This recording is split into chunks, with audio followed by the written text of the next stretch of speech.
mina sheytaan rajim bismillahi rahmaani rahim yéen bokki julliti bokki taalibe yi noo ngi leen di nuyu te si sëñ Mourtala Mbacke mi mu Cheikh Abdoul Ahad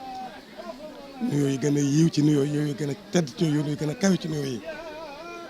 moo leen ma mën a jottali ak cant ak ngërëm lu bàyyi ko ci moom jëm ci ñun ñëpp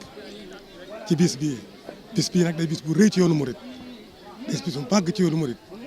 bépp murit koo xam ne yaakaar nga sëñ Tuubaa war ngaa delloo njukkal borom bis bi ndax borom bis bi defal na la loo xam ne nii boo ko seetee kenn ku ci nekk boo ko seetee sa boor nga koo sant kon nag amuñu payam amuñu sant yal na yàlla yokk leeram ca fa mu ne ci barkeb Sëriñ Tuubaa borom bis bi tax na man na ne moo yeewi lépp loo xam ne nii ci yoonu murit buuni yëpp moo ko yeewi tabax yi defar yoon wi ba yoon wi jàkk ni ñëpp mën ci àgg teg ñëpp ci saratu mustaqim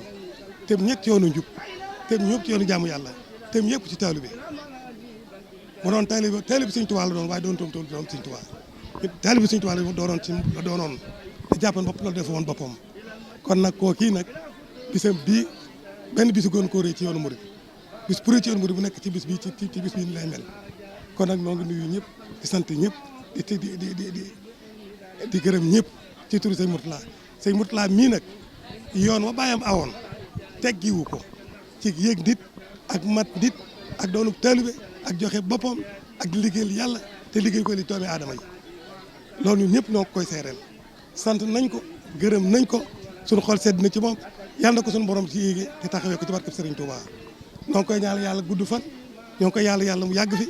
ñoo ngi ñaan yàlla it kattanam waa kër Cheikh Abdoul Ahad yëpp ci barkeb Sëriñ Tuubaa ci ñoom la ñu roy ak taalibe ci ñoom la ñu roy ak doy ci ñoom la ñu roy ak mat kenn ku ci matut gisuma ñëpp mat jërë ngeen jëf wasalaamaaleykum wa rahmatullah